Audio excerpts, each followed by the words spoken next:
बाल कहानी भाग 3 चतुर खरगोश। बहुत समय पहले एक निर्दयी शेर जंगल का राजा था। वो अपने भोजन के लिए कई जानवरों को मार देता। जंगल के सभी जानवर भयभीत रहते।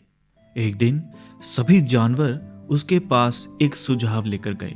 उनमें से सबसे चालाक लोमड़ी ने प्यार से कहा, महाराज, आप हमारे राजा हैं, हम आपके सेवक हैं।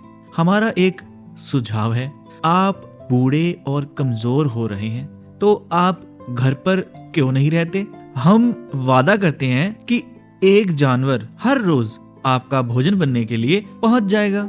अब आपको और शिकार नहीं करना पड़ेगा, हम भी चैन से रहेंगे और आप भी। शेर को सुझाव पसंद आ गया। शेर जोर से दहाड़ा, अगर तुम जानवर नहीं भेज सके तो मेरी जितनी मर्जी होगी मैं उतने जानवर खाऊंगा। जानवरों ने कहा, महाराज, हम अपना वचन निभाएंगे। उस दिन से हर रोज एक जानवर शेर की गुफा में जाता और शेर उसे मजे से खा लेता। एक दिन खरगोश की बारी थी। एक छोटे खरगोश को जाने के लिए कहा गया। वो बहुत चतुर था। उसे ये बिल्कुल पसंद नहीं था कि शेर सबको मारकर खाता रहे। गुफा की ओर जाते समय उसने बचने का उपाय खोज ही लिया। वो वहां धीरे धीरे चलते हुए काफी देर से पहुंचा। शेर गुस्से में था। खाने के लिए छोटा सा खरगोश देखते ही उसका गुस्सा और भड़क गया। तुम्हें किसने भेजा? तुम मेरे खाने के लिए काफी छोटे हो और देर से भी आए हो। मैं बहुत भूखा हूं। नन्हे खरगोश ने सलाम ठोका, महाराज, कृपया मेरी बात सुने। मेरे साथ 5 और खरगोश भेजे गए थे, पर रास्ते में एक शेर मिल गया और उसने उन 5 को खा लिया। उसने कहा कि वो जंगल का राजा है। मैं किसी तरह से बचकर निकल आया। दूसरा शेर कहाँ है? शेर जोर से दहाड़ा।